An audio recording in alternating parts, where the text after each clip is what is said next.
Okay. Verse 29. He says, therefore, they have seen before with him in the city of Trophimus, an Ephesian, whom they supposed that Paul had brought into the temple. Notice there, they say they assumed he did this, and so it was not a truth. And he says, and all the city was moved, and the people ran together and took Paul and drew him out of the temple, and forthwith the doors shut. And so it would be safe to say that these were the enemies of Paul. And as they went about to kill him, tidings came unto the chief captain of the band that all Jerusalem was in an uproar. And so they wanted to kill him. So yes, they were in an uproar. And he says, who immediately took soldiers and centurions and ran down unto them. And when they saw the chief captain of soldiers, they left beating of Paul. In other words, they stopped beating him. And so because they saw the commander and the soldiers coming. Then the chief captain came near and took him and commanded him to be bound with 2 chains and demanded who he was and what he had done. Now, if we go look at all of back to chapter, when we get to chapter 23 and 24, the commander is Claudius Lysias that took Paul into custody but had him bound with 2 chains. It says that some cried one thing, some another among the multitude, and when he could not know the certainty of the tumult, he commanded him to be carried into the castle. So the answers from the crowd were incoherent, so therefore the only thing he could do is just carry him into the castle. And when he came up on the stairs, so it was that he was born of the soldiers for the violence of the people. So when they came to the stairs, the soldiers had to carry Paul to keep the mob from hurting him. For the multitude of the people followed after crying, away with him. So they wanted him dead. Now, that shows us the hatred that the Jewish people had for Paul. And as Paul was to be led into the castle, he said unto the chief captain, may I speak unto thee? Who said, canst thou speak Greek? And Paul wanted an audience with the commander. And so Paul was, the commander was surprised that Paul spoke in Greek. It says, art not thou that Egyptian which before these days made an uproar and lead us out unto the witness 4,000 men that were murderers? And so there was an Egyptian who did this, and he called it an uproar. And so he said, is that who you are? But Paul said, I am a man which am a Jew of Tarsus. Watch him. A city of Cilicia, a citizen of no mean city. I beseech thee, suffer me to speak to thee. So Paul identifies himself. When he identifies himself as a Jew from Tarsus in Cilicia, this man knew that Paul was a Roman. So he says that when he had given his license, Paul stood on the stairs and beckoned with the hand unto the people. And when they were made a great silence, he spake unto them in the Hebrew tongue. And so the mob had become quiet. Chapter 22. He says, men and brethren and fathers, hear ye my defense, which I make now unto you. And when they heard that he spake the Hebrew tongue, they kept the more silent. And he saith, so he's going to speak to him. He says, I am verily a man which was a Jew born in Tarsus, a city of Cilicia, yet brought up in the city of this city at the feet of Gamaliel, and taught according to the perfect manner of the law of the fathers, and was zealous toward God, as ye all are this day. We're just going to read this because we've gone through some of this in Acts 9. He says, and I persecuted this way unto death. This is this is showing what he's telling this about himself, what he did, not what people said he did. And he says, I persecuted this way unto death, binding and delivering into prison both men and women. And also the high priest doth bear me witness. Because remember now, he had orders from the priest to do this. And all the estate of the elders, from whom also I received letters unto the brethren, and went to Damascus to bring them which were there bound unto Jerusalem for to be punished. And so Paul says, I had documentation. And then he goes on, he says, and it came to pass that as I made my journey and was come nigh to Damascus about noon, suddenly there shone from heaven a great light round about me. And I fell unto the ground, and I heard a voice saying unto me, Saul, Saul, why persecutest thou me? Now the question comes up, to whom did Paul persecute? The church, right? He says, and I answered, says, who art thou, Lord? And he said unto him, I am Jesus of Nazareth, whom thou persecutest. So Jesus said, you persecuted me. Paul persecuted Christians. To persecute Christians, or really the church, persecute Christians or the church is to persecute Jesus. He says, and they that were with me saw indeed the light and were afraid, but they heard not the voice of him that spake unto me. We talked about this in Acts chapter 9, that basically that they heard something, but they could not make out what was being said. Like we hear Tommy down here in another room. You don't know what he's saying? I don't either. So, but he's still speaking in that of the Hebrew language. He says, and I said, what shall I do, Lord? And the Lord said unto me, you arise and go into Damascus, and there it shall be told thee of all things which are appointed for thee to do. Why didn't Jesus tell him what to do? Well, he did tell him what to do, but why didn't he tell him what to do to be a Christian? Well, he needed to do to be a Christian. Because again, this has been given to them in earthen vessels. The apostles are the ones, men are the ones that's supposed to be telling me, not Jesus, not angels, or the Holy Spirit, that men are to do this. And when I could not see for the glory of that light being led by the hands of them that were with me, I came unto Damascus. So he was blinded by the glory of the light. Now notice here that Paul does not mention he fasted and prayed for 3 days before Ananias got there, like Acts 9 and 9. And one Ananias, a devout man, according to the law, had a good report of all the Jews which dwelt there. Now this Ananias was respected by the Jews who lived there at Damascus. Came unto me and stood and said to me, Brother Saul, receive thy sight. And the same hour I looked upon him. So Saul was able to see because something like scales fell from his eyes, Acts chapter 9 and verse 18. And he said, the God of our fathers have chosen thee that thou shouldest know his will and see that just one and shouldest hear the voice of his mouth. So there are three things: to know God's will, to see the righteous one, Jesus Christ, and to hear his voice. So he says, for thou shalt be witness, or be his witness unto all men of what thou hast seen and heard. Again, 1 Corinthians chapter 15, verses 5 through 18. Paul had seen the risen Savior later than all the other apostles, so he was authorized to be an apostle because he fit the qualifications. So Ananias says, and why tarriest thou? Arise and be baptized and wash away thy sins, calling on the name of Lord. Now, his sight was restored. He's told why Jesus appeared to him, qualified him to be a witness of the risen Savior. Then he was told what he must do. Saul asked, and the Lord told him to go to Damascus, and it'd be told him what to do. And so when he got to Damascus, Ananias tells him what to do. It came to pass that when I was come again to Jerusalem, even while I prayed in the temple, I was in a trance. So this is the first journey, if you remember back to Acts chapter 9, after his conversion. He says, and saw him said unto me, make haste and get thee quickly out of Jerusalem, for they will not receive thy testimony concerning me. So Saul was in a trance while praying, and the Lord spoke to him. So Saul was probably thinking that the Jews would hear and heed what he would say, but that they would not. And he says, I said, Lord, they knew that I imprisoned and beat in every synagogue them that believed on thee. So they had this type of knowledge that what Saul had done. And he says, and when the blood of thy martyr Stephen was shed, I also was standing by and consenting unto his death and kept the remnants of them that slew him. So this is Paul is one of them, and he has given his testimony of what he had done in reference to trying to stop the spread of Christianity. And he said unto me, depart, for I will send thee far unto the Gentiles. Now, Jesus did not argue that point with Saul. Jesus had already told Paul or Saul that they would not hear him. And so now Jesus tells Saul that he will be sent to that of the Gentiles. And so then they gave him audience unto his word, and then lifted up their voice and said, away with such a fellow from the earth, for he is not fit that he should live. So here we see the anger and the hatred of Paul. As they cried out and cast off their clothes and threw dust in the air, in other words, they were pitching the fit. But this is their idea of showing disgust, really. They removed their garments, threw dust in the air, showing that they were enraged against Paul. And so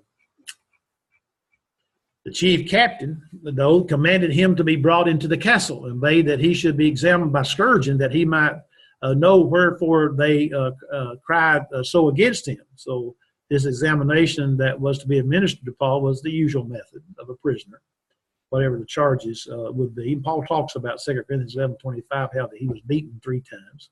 So as they bound him with thongs, Paul said unto the centurion that stood by, Is it lawful for you to scourge a man that is a Roman and uncondemned?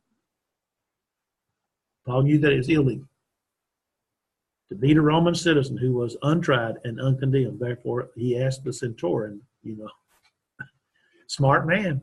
When the centurion heard that, it's like if you get arrested and they say they're going to put you in this, don't I get one phone call? Well, yeah, that's the law. You get one telephone call. You better make sure the person you call is going to answer it. But so when the centurion heard that, he went in and told the chief captain, saying, Take heed what thou doest, for this man is a Roman. Roman citizen had some very important and valuable legal rights. So one of those rights was related to the protection of the citizen against unlawful and unjust punishment or imprisonment.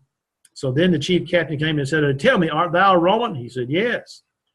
He says, and the chief captain answered, With a great sum obtained I this freedom. And Paul says, But I was freeborn.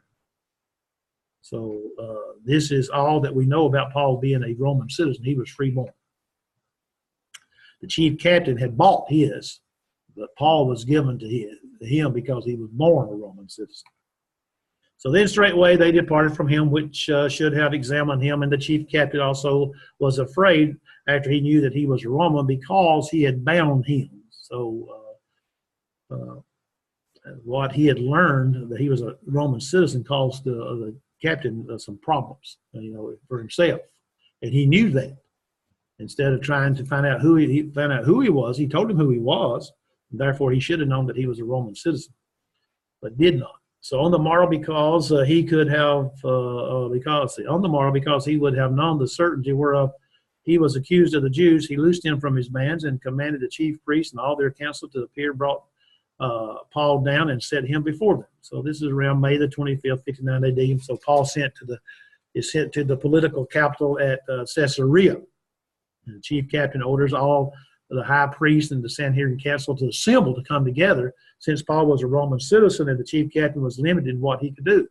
So Paul was freed, though, from this appearance. In other words, he didn't go in there with balls and chains around his ankles like we do our citizens when they go into court. Have y'all ever been to court? Oh, yeah, when you go to court, they'll bring in them and let them say whether they're guilty or not guilty. They'll have chains around their feet and chains around. If they're very dangerous, they'll be chains around their arms and goes around their waist. They barely can walk in there. And so it doesn't look, I never have done it. It doesn't look comfortable to me. So, all right, chapter 23. It says, And Paul earnestly beholding the council said, Men and brethren, I have lived in all good conscience before God until this day. Now, remember what he had done. And he's able to say this. Paul is actually pleading his case. And he says, Look, I did not do anything that violated my conscience. Now, while he was doing what he did in trying to destroy Christianity, trying to destroy the church, he says, I did it in all good conscience. The point being, he says, I thought I was doing what God wanted me to do, but he was mistaken. He says, And the high priest Ananias commanded that them that stood by him to smite him on the mouth, because smite on the mouth was a judicial and symbolic mode of silencing the speaker from saying that what was improper or that false. And so then said Paul unto him, God shall smite thee, thou whited wall. For sittest thou to judge me after the law, and commandest me to be smitten contrary to the law? So Paul rebukes Ananias for his conduct. And so why did Paul do this? Well, Paul gives the reason for the injustice done to him. Sittest thou to judge me according to the law, and commandest me to be smitten contrary to the law? The spirit of the law of Moses forbade one to be condemned without first being heard. And so Paul shows the inconsistency between theory and fact. And so Ananias should have upheld the dignity of the law by obeying it himself. And they that stood by said unto him, to watch this, he says, Revilest thou God's high priest? So those who stood by rebuked Paul for what he said right then. So the high priest was God's representative in spite of his bad character, or whatever it is. Deuteronomy 17, verse 8 beginning, he was God's representative. And so then said Paul, I wist not, but he says, I know not. I did not know, his idea, that he was the high priest. For it is written, Thou shalt not speak evil of the ruler of thy people. We have people today need to learn that in reference to that. Brother Bowes, in his commentary, makes a comment, and I thought it was interesting. Says, this shows that Paul did not know that it was the order of the high priest for him to be smitten. Some take the view that Paul did not know that Ananias was the high priest. Surely Paul, who had served as a member of the Sanhedrin and who was familiar with the proceedings of the council, would know the high priest. So we cannot concede of such ignorance on the part of Paul. Hence, we must look for another way to matter. The Greek means that Paul did not know that it was the high priest who gave the order to smite him. Some think Paul's eyesight was not good and that he did not recognize Ananias as a high priest. But it matters not what interpretation may be given to Paul's language. He recognized, and so do we, that he was not treated justly. Now, some others say that the reason why Paul did not know who he was because he didn't have on priestly garments, the high priest garments. And so different things. Paul goes on and says, but when Paul perceived that one part was Sadducee and one other part was Pharisee, he cried out in council, men and brethren, I'm a Pharisee, the son of a Pharisee, of the hope and the resurrection of the dead, I am called into question. Paul points out he's a Pharisee. Not only is he a Pharisee, but his father was a Pharisee. The Pharisees believed in the hope and the resurrection of the dead, but the Sadducees did not. Now, guess what's going to happen? The Pharisees and the Sadducees. Well, who's going to take up for Paul? Well, the Pharisees are. So they could not bear the doctrine of the Pharisees, and it is said that their teaching had its rise in the thought that God's servants should not do service with the hope of reward. So they didn't believe in the resurrection. And when he had said so, there arose a dissension between the Pharisees and the Sadducees, and the multitude was divided. So you see, Paul used what was true, and it divided them. And so the Pharisees outnumbered the Sadducees, so that the Sadducees held the position. The Pharisees outnumbered the Sadducees, but the Sadducees held the position of power, since the high priest and those closest to him were Sadducees. And so they were in control, as we would say. For the Sadducees say that there is no resurrection, neither angel nor spirit, but the Pharisees believe both. And so this tells us basically what they believe. It says, and there arose a great cry, and the scribe that were of the Pharisees part arose and strove, saying, we find no evil in this man. Who can't condemn another Pharisee? And but if a spirit or an angel has spoken to him, let us not fight against God. Now, isn't it amazing how it changes when you find out who a person is? And that happens even in foreign countries. I mean, if something happens and all of a sudden they say, oh, you're an American citizen, they have to carry us to the embassy, or they're supposed to, or call the embassy that they had arrested us or whatever it may be, or they're holding us. And so Paul did not find, or the Pharisees did not find evil in Paul.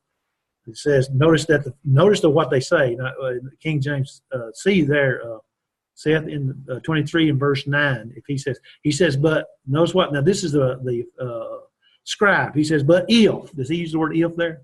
But if a spirit or angel have spoken to him, if. Yeah, well, the word if there, notice that he uses the word if. So, showing conditionality, showing conditions. Well, if he has said this, he says that a spirit or an angel has spoken, we're not going to fight against God. So the Pharisees were not concerned about Paul. They were defeating the Sadducees now. And in that battle, Paul was only a pawn. So, but Paul knew how to use that. He's going to appeal to Caesar later, doing the very same thing. And that is, he's using the law of the land, the law he's under of the land, to protect himself. And when there arose a great dissension, the chief captain, fearing that Paul should have been pulled in pieces of them, commanded the soldiers to go down and to take him by force from among them and bring him into the castle. Now, again, you have to remember that the two factions became so vocal and so physical in this dispute that there were danger that Paul was going to be hurt, maybe. And so remember, Paul is a Roman citizen. And so the Roman commander, fearing for Paul's safety, sent soldiers to rescue him. And he says, the night following, the Lord stood by him and said, be of good cheer, Paul, for as thou hast testified of me in Jerusalem, so must thou bear witness also at Rome. Now, I think that when we look at this, we have to remember from right now, from verse 11, from this chapter 23 and verse 11, that Paul here has been told, you're going to Rome. Okay? And then when we get to chapter 27, there is going to be a shipwreck. Paul's going to Rome. What about all those other people that are on that ship? And they're told there, Paul tells them what they can do to save themselves from destruction or from being killed. And so you have to remember this. Here's the Lord stood by Paul to encourage and reassure him. What Paul had done and said were those things that need to be done and said. So Paul was going to Rome to bear witness of the Lord. But yet this had been Paul's desire all along. Acts chapter 19, verse 21. We read last week Romans 1. Refer back to Romans 9 and Romans 10. But you can see Paul wanted to go to Rome. And so he was going to Rome. And so here is actually the theme of the book of Acts. The gospel goes from Jerusalem, where it started in Acts chapter 1, to Rome, and that's where it ends. Verse 12 says, and when it was day, certain of the Jews banded together and bound themselves unto a curse, saying that they would neither eat nor drink till they have killed Paul. That's a rash vow, okay? So they placed themselves under a curse. So they're to promise under an oath not to do either, that God curse may strike those who fail to carry out the promise. So they're not going to eat and they're not going to drink till they kill Paul. And there were more than 40 which had banded themselves, made themselves this conspiracy. And so it was a rash vow. They were determined. Okay. This says, they came to the chief priests and elders and said, we have bound ourselves under a great curse that we will eat nothing until we have slain Paul. And they came to the chief priests. Now, who are the chief priests?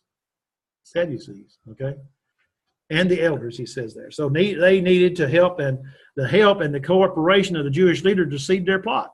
Now, the King James makes a difference here. When the Greek word for priest is used in the singular, it is rendered high priest, and when it is used plural, it is rendered chief priest. So there was one high priest over the Jewish religious office, but there were 24 high priests over the various orders of priests. You go back to Luke chapter 1 and verse 5. So the inference here is that they agreed with authority and were ready to ask the chief captain to have Paul brought to them for a hearing. Now notice, now therefore, verse 15, now therefore ye with the council signify to the chief captain that he bring down unto you tomorrow, as though ye would inquire something more perfectly concerning him, and we, or ever he come near, are ready to kill him. So 40 wanted the chief captain to bring Paul to them because of the request of the chief priest. And when Paul's sister's son, did y'all know that Paul had a sister? Did y'all know that Paul had a nephew? See, just little things. And when Paul's sister's son heard of their lying in wait, was he a Christian? Or was he just a family member? And what was he doing here at this place? It says, and when did he live there? See, or was he following Paul? And so when Paul's sister's son heard of their lying in wait, he went and entered the castle and told Paul. So Paul's sister's son, his nephew, tells him about the four. Now, Paul talks about his relatives in Romans chapter 16, verse 11 through 21. There's some of his relatives. It says, then Paul called one of the centurions unto him and said, bring this young man unto the chief captain, for he have a certain thing to tell him. Now, notice that Paul had freedom. But Paul had developed a good relationship with the officers and men who were guarding him. And Paul, being a Roman citizen, he had certain rights. And they knew that, but he was a good prisoner. And so therefore, I mean, you can go over to jail and you can ask some of those jailers, who are your good prisoners? And they have some good prisoners in there. It says, so he took him and brought him to the chief captain and said, Paul the prisoner called me unto him, and prayed me to bring this young man unto thee, who has something to say to thee. Then the chief captain took him by the hand and went in with him aside privately and asked him, what is that thou hast to tell me?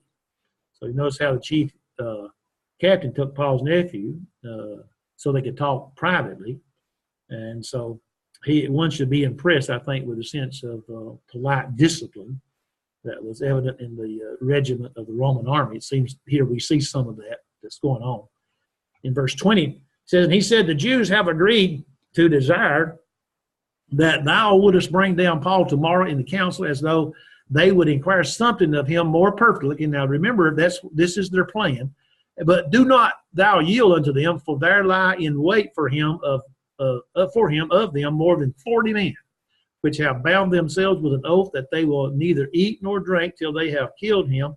And now are they ready, looking for a promise from thee. So if you'll notice, this oath by these conspirators is mentioned 3 times, verse 12, verse 14, and verse 21. And the involvement of the Jewish authorities is suggested twice, 15 and 20. Conspiracy and accusations are mentioned several times. By such means, Luke heightens the sense of the danger that Paul is facing. He wants us to understand that. So Paul's nephew persuaded him, the chief captain. So the chief captain then let the young man depart and charged him, see thou tell no man that thou hast shown these things to me. And because of what happens, we assume that he did not tell anybody else. So the reason that the chief captain tells the nephew not to tell anyone, because they didn't want anybody to hear and didn't want them to change their plan to come up with a new plan. So he called unto him 2 centurions. He said, saying, make ready 40 of them. Make ready 200 soldiers to go to Caesarea, and horsemen 70 horsemen, and spearmen 200. So 200 soldiers, 270, 470 at the 3rd hour of the night.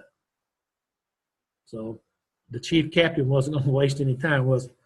This army was adequate to keep any group of unarmed Jews from trying to get Paul, even if they learned of the chief captain's plan. So it should be noted that Luke previously shown the commander to be a man of insight and decisive action, and so that's what he does here. And provide them beasts that they may set Paul on and bring him safe unto Felix the governor. Now, Paul's going to be sent to Felix the governor. Paul is given a mount to ride, and to get him out of town and carry him to Caesarea. Now, when he gets there, he's going to stay there for 2 years. But Felix Marcus Antonius was a brother of Apollos, the notorious favorite of Claudius, through influence at Rome, was named procurator of Judea in 52 AD and held office until he was recalled by Nero in 59. So he was succeeded by Festus, and Felix, trading on his influence in Rome, was an unscrupulous scoundrel, if you want to get down to it. Paul was innocent and should have been released at once. But Felix hoped to get a fat bribe and keep Paul in prison, which we're going to see what does. So we find in verse 25, and he wrote a letter after this manner. You have to love this letter. Listen. Now, we just read what he did. Claudius Lysis, unto the most excellent governor Felix, sendeth greetings. And you have the right to word. This man was taken of the Jews and should have been killed of them. Then came I with an army and rescued him, having understood that he was Roman. Now, when did he understand that he was Roman? It wasn't when he went there to get him. Then notice verse 20. And when I would have known the cause wherefore they accuse him, and when I would have known the cause wherefore they accuse him, I brought him forth into their council. Claudius Lysis refrains from commenting on the unruly proceedings in the assembly of the Sanhedrin. He doesn't tell about that. Whom I perceive to be accused of questions of their law, but to have nothing laid to his charge worthy of death or bounds. So here he tells Felix that the Jews had nothing laid to his charge worthy of death or even the bonds. So the question should be, well, why are you still holding him? I mean, if there's no charges, well, why you got it?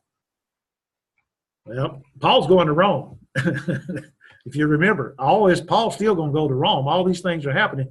And we don't give, Paul believes what Jesus has said. He's going to Rome. And it says here, and when it was told me that the Jews laid wait for the man, I sent straightway to thee and gave commandment to his accusers also to say before thee what they had against him. Farewell. So when did Claudius Lysis tell Paul's accusers to speak against him before Felix?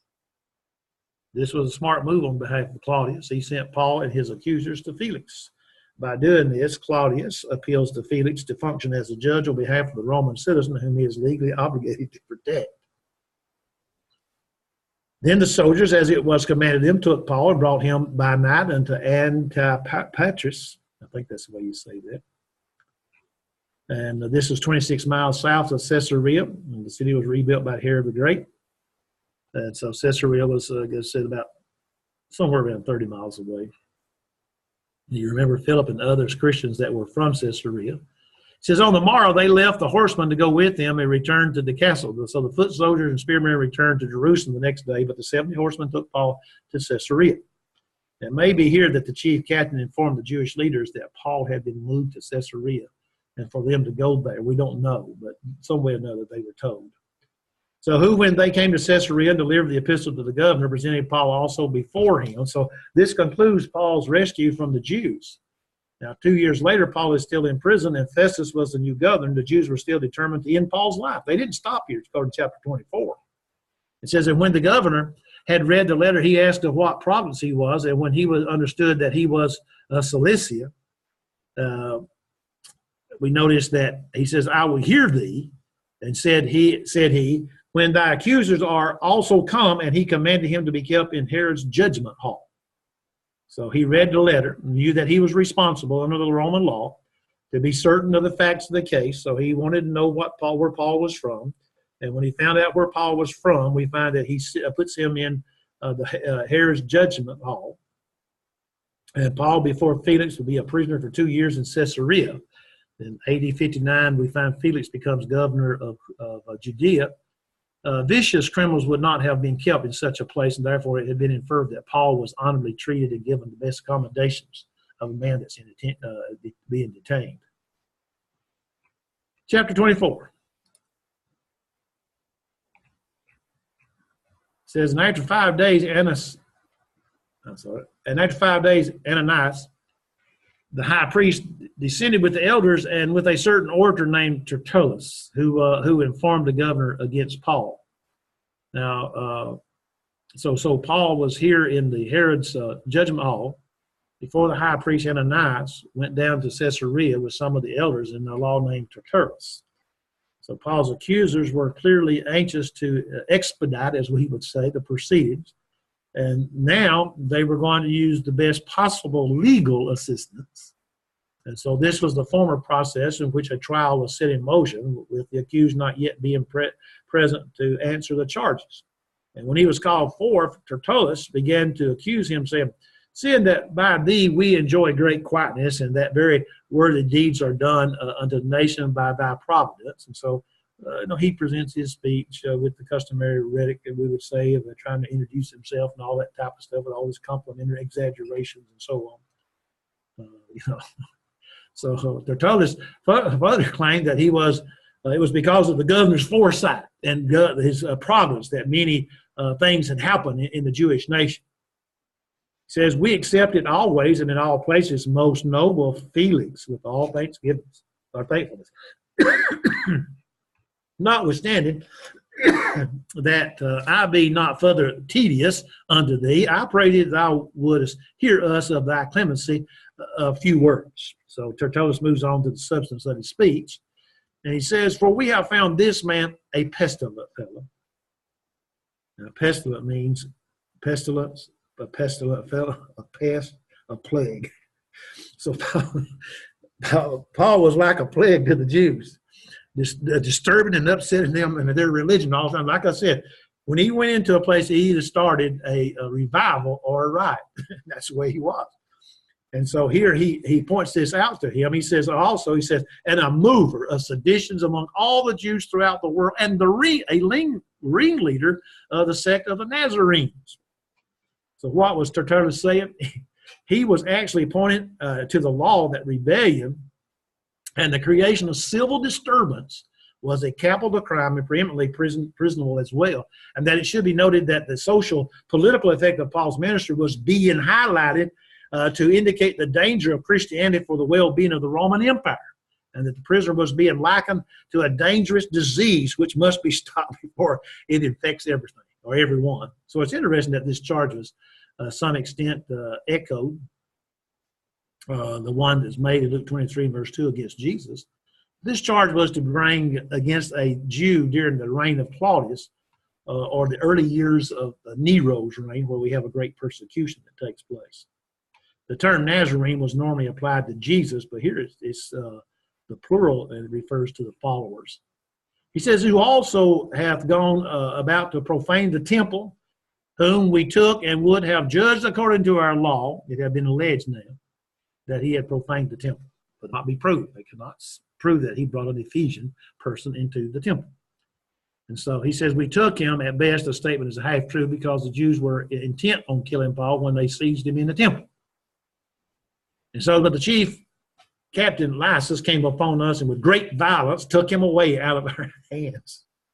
It seems that Tertullus is trying to make Lysias the bad guy of the entire effort to bring Paul to justice.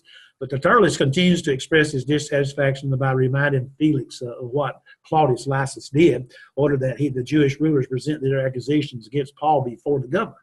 So he says, commanding his accusers to come unto thee by examine of whom thyself mayest take knowledge of all these things, wherefore we accuse him. So the method that the Romans used to examine a prisoner was by whipping. Chapter 22, verse 24, is Tertullus suggesting that Felix do this. Now remember, they're making accusations now, but he's still a Roman citizen.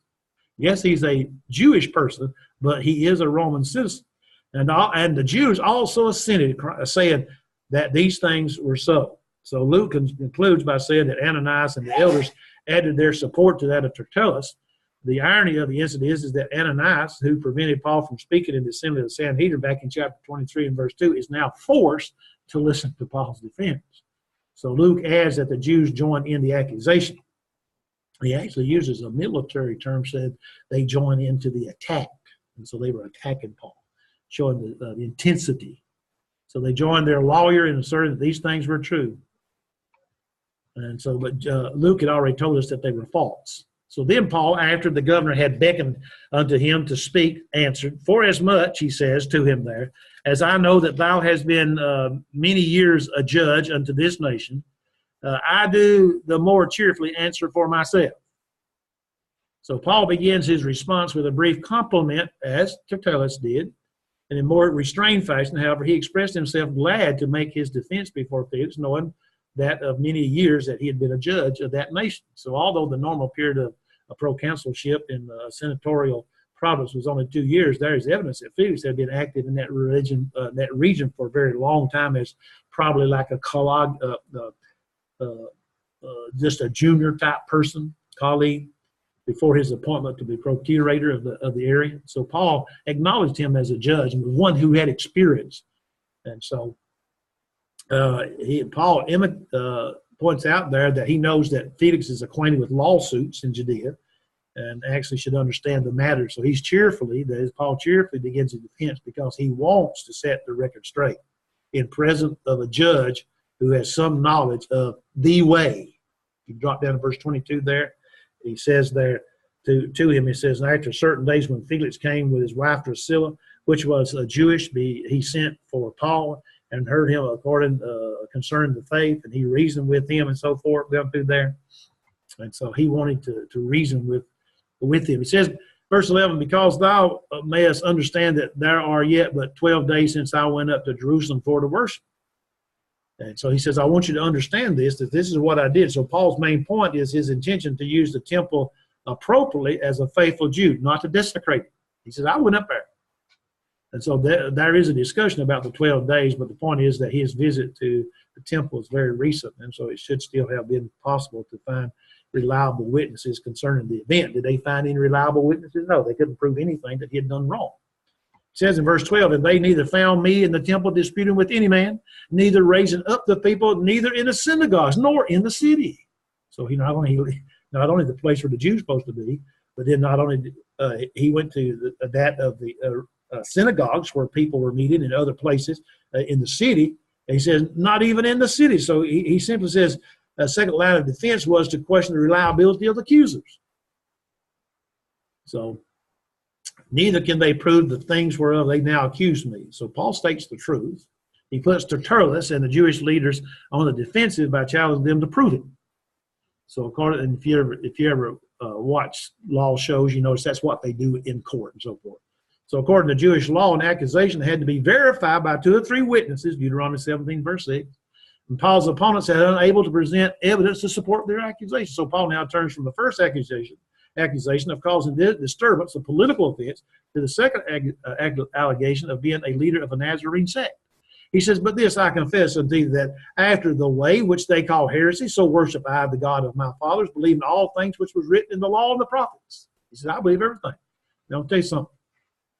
You remember the Jews, they had their traditions, and therefore they would follow after their traditions. No matter what the law said, what the prophets is, they followed after their traditions. They thought they were more important. But in the first century, Christianity was known as the way. The Jewish opponents called the way a heresy, but for Christians, the way was a way of life. And so Paul sets the record straight when he says that he worship out of the God of my fathers. And so he served that of God, and he believed the way he did that, he believed by believing all. Man, I really messed up that. Now, how did I run check on that today? Why didn't I catch that? By believing all things was written in the law and the prophets. So when Paul refers to the two parts of the Old Testament, he identifies with the Jews, whose religion, as Felix knows, is protected. Remember now, his wife Drusilla, back over in verse 20, verse 22, 24, his wife, he says there, Drusilla, who was a Jewish. And so he sets the record straight with all that. He talks about the two parts of that of the Jewish law. And so Felix knows that he's protected by that of the Roman law. So Paul proves that although he is a leader in the way, the Christian community, his activities breaks no Roman laws. So then in verse 15, and have hope toward God, which they themselves also allow, that there should be a resurrection of the dead, both of the just and the unjust. You know what that stirred up.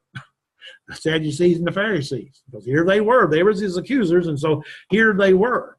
And so he says, and herein do I exercise myself to have always a conscience void of offense toward God and toward men. So Paul says he puts forth every effort to have a conscience unburdened by sin, without offense, with blameless. He chose the same words he uttered to the Sanhedrin a few days before. And so it's actually for teaching the fundamental truth of the resurrection of the dead. He is facing trial, yet his conscience is blameless, he says.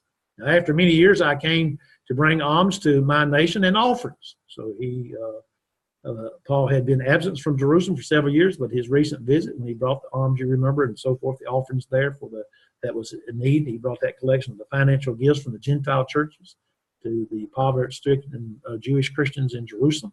Whereupon certain Jews from Asia found me purified in the temple, neither with multitude nor atonement. So Paul obviously refers to the time when the days of purification were upon him, and he completed those. And so he mentioned this incident to Felix to refute or told his accusation that he had tried to desecrate the temple. Look what I did. At the time the Jews discovered Paul in the temple, they found him privately and peacefully engaged in ceremonial rite. And there they did not see him stirring up a crowd or provoking anything. He says, who ought to have been here before thee and object if they had aught against me. So he specifies in reference to those accusers that's supposed to be there, and that they were not there. And so the Jews from the province of Asia, so they knew Paul for his travels and work in the part of the world, and after traveling to different parts of the world, they could not accuse Paul of anything. So, or else he says, let these same hearsay, if they have found any evil do it in me while I stood before the council. In other words, it meant that here's this conflict between them. He says, let them say what can be said in reference to against me. So in verse 21, he says, except it be for this one voice that I cried, standing among them, touching the resurrection of the dead, I am called in question by you this day. He says, because I brought up the resurrection, there was problems between the Sadducees and the Pharisees. He says, that I did that. So he gets to the very heart of the matter, the resurrection of the dead. So here Paul presents another challenge to the Jewish accusers, as well as being a claim to the governor that there is no legal ground for the charges made against him. In verse 22, he says, and when Felix heard this, and I'm going to stop because I want to start there. Wait now. We're going to fix it here. 24, 22. I'm going to fix it right now. 24, 22. Messing with my thing. There you go. Any questions? No, sure. You sleep?